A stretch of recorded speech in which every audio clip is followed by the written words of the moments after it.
இதோ உங்களை தேடி முதன்முறையாக வசீகரமான தொழில்நுட்பம் மற்றும் அதிவேகமான செயல்திறனுடன் UFX மொபைல் மெல்லிய தோற்றத்துடன் முற்றிலும் சிறப்பாக எல்லோருக்கும் எளிதாக UFX மொபைல் உங்கள் நவீன தலைமுறைக்கான mobile UFX Mobiles make your move. For the very first time coming your way is an irresistible combination of speed, style and technology. UFX Mobiles, exceptionally sleek, totally advanced, and now the phone that everyone can afford to touch. Your next generation mobile. UFX Mobiles, make your move.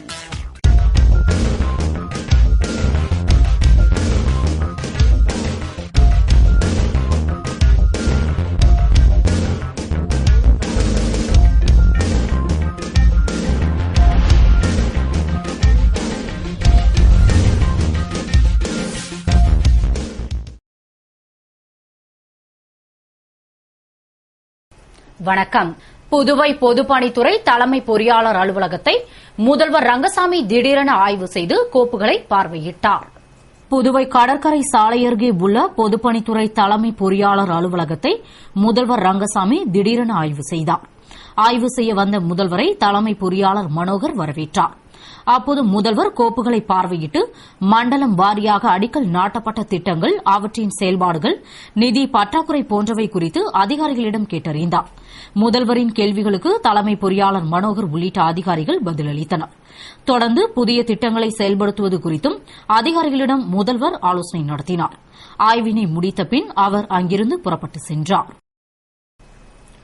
பணி நீக்கப்பட்ட 4000 ஊழியர்களுக்கு பணி வழங்காதது ஏன் என்று சட்டமன்ற உறுதிமொழி கூட்டத்தில் சட்டமன்ற உறுப்பினர் நமச்சிவாயம் கேள்வி எழுப்பியுள்ளார்.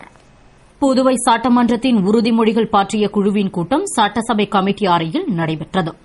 அரசு கொறடாவும் தலைவருமான நேரு தலைமையில் நடைபெற்ற கூட்டத்தில் காங்கிரஸ் சட்டமன்ற உறுப்பினர் நமச்சிவாயம் பேசுகையில், அரசு பொதுத்துறை நிறுவனங்களில் பணியாற்றிய 4000த்திற்கும் மேற்பட்ட ஊழியர்கள் நீக்கப்பட்டனர். அவர்களுக்கு மீண்டும் வேலைவாய்ப்பு வழங்குவோம் என உறுதியளித்த முதல்வர் ஏன் இன்னும் பணியில் அமர்த்தவில்லை என்று கேள்வி எழுப்பினார். தொடர்ந்து அதிமுக சட்டமன்ற உறுப்பினர் அன்பழகன் புதிய ஆட்சி அமைத்து 7 மாதம் ஆகியும் பட்ஜெட் அறிவிப்புகளுடன் சேர்த்து 250 உறுதிமொழிகள் அளிக்கப்பட்டது, அவற்றில் ஒன்று கூட நிறைவேற்றவில்லை என்று பேசினார். தொடர்ந்து உறுதிமொழிகளை நிறைவேற்றாதது குறித்து சம்பந்தப்பட்ட துறைகளுக்கு விளக்கம் கேட்டு நோட்டீஸ் அனுப்புவது என முடிவு செய்யப்பட்டது. கூட்டத்தில் திமுக சட்டமன்ற உறுப்பினர் நந்தா சரவணன், சட்டசபை செயலர் சிவபிரகாசம் உள்ளிட்டோர் கலந்து கொண்டனர். புதுவை அண்ணா திடலில் தேசிய மகளிர் குத்துச்சண்டை போட்டியினை முதல்வர் ரங்கசாமி துவக்கி வைத்தார்.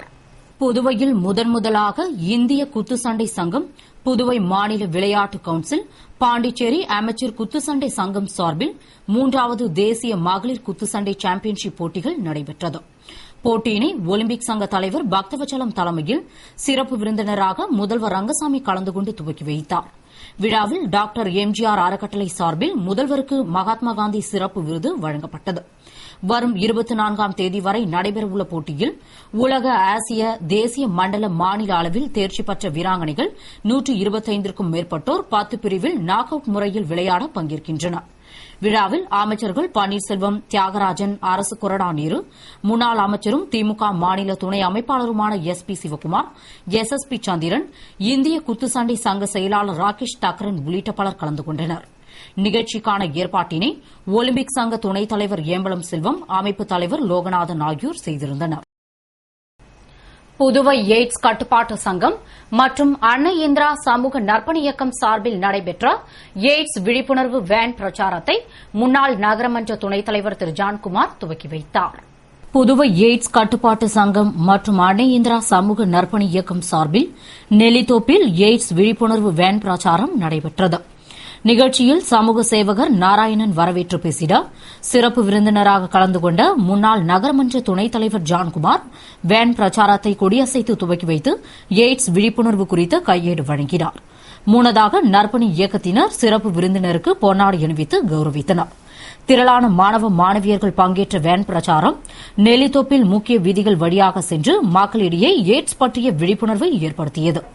நிகழ்ச்சிக்கான ஏற்பாட்டினை அன்னை இந்திரா சமூக நற்பணி இயக்கத்தினர் செய்திருந்தனர்.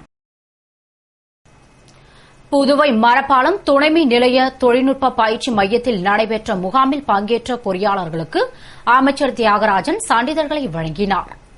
புதுவை மரப்பாலத்தில் உள்ள மின்துறை துணைமின் நிலைய தொழில்நுட்ப பயிற்சி மையத்தில் மின்துறை பொறியாளர்களுக்கு 3 நாள் பொறியாளர் பயிற்சி முகாம் நடைபெற்று அதன் நிறைவு விழா மேற்பார்வை பொறியாளர் தலைமையில் மேற்பார்வை பொறியாளர் சங்கர் முன்னிலையில் நடைபெற்றது. தமிழ்நாடு மின்வாரிய பொது மேலாளர் வத்சலா குருமூர்த்தி வரவேற்புரையுடன் துவங்கிய விழாவில் விழுப்புரம் மேற்பார்வை பொறியாளர் இயக்கம் சீனிவாசன் வாழ்த்தி பேசினார்.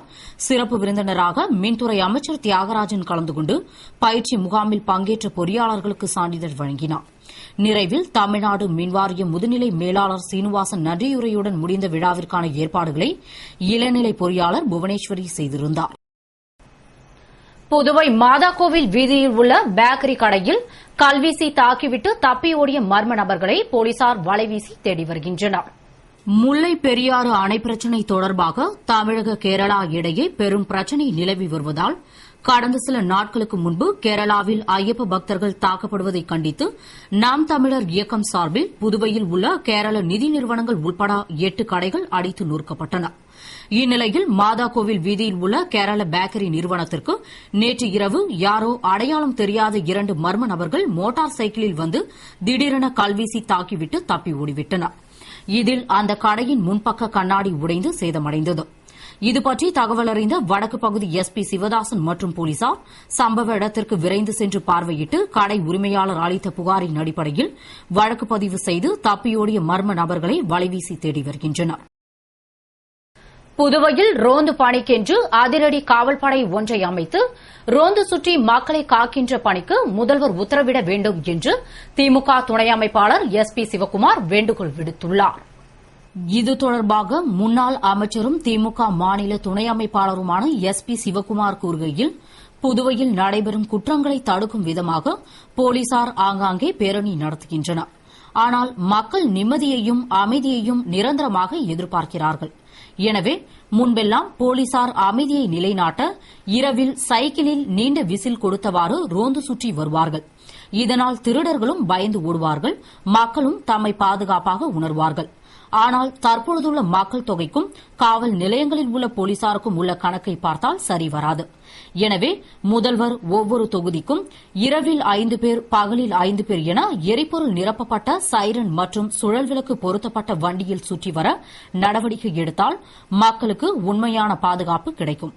ஆதலால் முதல்வர் ரோந்து பணிக்கென்று அதிரடி காவல்படை ஒன்றை அமைத்து மீண்டும் நிரந்தரமாகவும் தொடர்ச்சியாகவும் ரோந்து சுற்றி வந்து மக்களை பாதுகாக்கின்ற பணிக்கு உத்தரவிட வேண்டும் என்று கூறினார். புதுவை பாரதி நகர் ஸ்ரீ புத்தாய் மாரியம்மன் ஆலய சனிப்பெயர்ச்சி விழாவில் அமைச்சர் பன்னீர்செல்வம் கலந்து கொண்டு சாமி தரிசனம் செய்தார். புதுவை கருவடிக்குப்பம் பாரதி நகரில் எழுந்தருளி இருக்கும் அருள்மிகு ஸ்ரீ புத்தாய் மாரியம்மன் ஆலயத்தில் சனிப்பெயர்ச்சியினை முன்னிட்டு சனீஸ்வர பகவானுக்கு சிறப்பு மகா அபிஷேகமும் வெள்ளி கவசம் திருவாச்சி அணிவித்து மகா தீபாரதனையும், ஸ்ரீ துர்க்கை அம்மனுக்கு விளக்கு சூலம் திருவாச்சி அணிவித்து தீபாரதனையும் நடைபெற்றது. விழாவில் அமைச்சர் பன்னீர்செல்வம் கலந்து கொண்டு சாமி தரிசனம் செய்தார் மற்றும் திரளான பக்தர்கள் பங்கேற்று எல் தீபம் ஏற்றி பரிகார பூஜை செய்தனர். அதேபோன்று ஜவஹர் நகர் நல்லாண்டு முத்துமாரியம்மன் ஆலயத்தில் சனிப்பெயர்ச்சியை முன்னிட்டு நவகிரக ஹோமம் மற்றும் சிறப்பு பூஜைகள் நடைபெற்றது. சிறப்பு அலங்காரத்தில் பக்தர்களுக்கு சனீஸ்வர பகவான் அருள்பாலித்த விழாவில் அமைச்சர் பன்னீர்செல்வம் தமது குடும்பத்தாருடன் கலந்து கொண்டு சாமி தரிசனம் செய்தார். இதில் திரளான பக்தர்கள் பங்கேற்று பரிகார பூஜை செய்து வழிபட்டனர். புதுவை பெரியார் திராவிடர் கழகம் சார்பில் கூடங்குளம் அணுமின் நிலையம் மற்றும் முல்லை பெரியாறு அணை பிரச்சினை தொடர்பாக விளக்க பரப்புரை பயணம் நடைபெற்றது. கூடங்குளம் அணு உலை திறப்பதற்கு எதிர்ப்பு தெரிவித்தும் முல்லை பெரியாறு அணை பிரச்சினையில் மத்திய அரசின் போக்கை கண்டித்தும் பெரியார் திராவிடர் கழகம் சார்பில் விளக்க பரப்புரை பயணம் லோக ஐயப்பன் தலைமையில் தந்தை பிரியன் விஜயசங்கர் முன்னிலையில் நடைபெற்றது. வீராசாமியின் வரவேற்புரையுடன் அண்ணா சிலை அருகே துவங்கிய விளக்க பரப்புரை பயணம் சாரம் ஜீவா சதுக்கத்தில் நிறைவடைந்தது.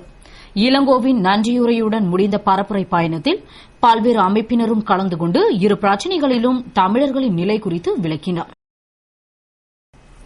சத்தீஸ்கரில் நடைபெறவுள்ள தேசிய வாள் சண்டை போட்டியில் பங்கேற்க செல்லும் புதுவை அணியினரை அமைச்சர் தியாகராஜன் விளையாட்டு உபகரணங்கள் மற்றும் சீருடைகள் வழங்கி வாழ்த்தி வழியனுப்பி வைத்தார்.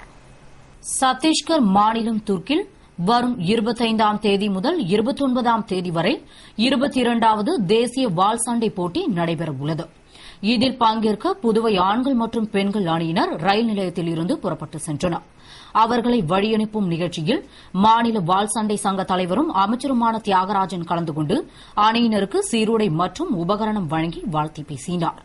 நிகழ்ச்சியில் சங்க தலைவர் தேவதாஸ், துணைத் தலைவர்கள் காசிநாதன், மலையான், பிரசாத் ராவ், சண்முகம், இணை செயலாளர்கள் பூபாலன், சங்கர், செந்தில் உள்ளிட்ட நிர்வாகிகள் கலந்து கொண்டு வீரர்களை வாழ்த்தி வழியனுப்பி வைத்தனர்.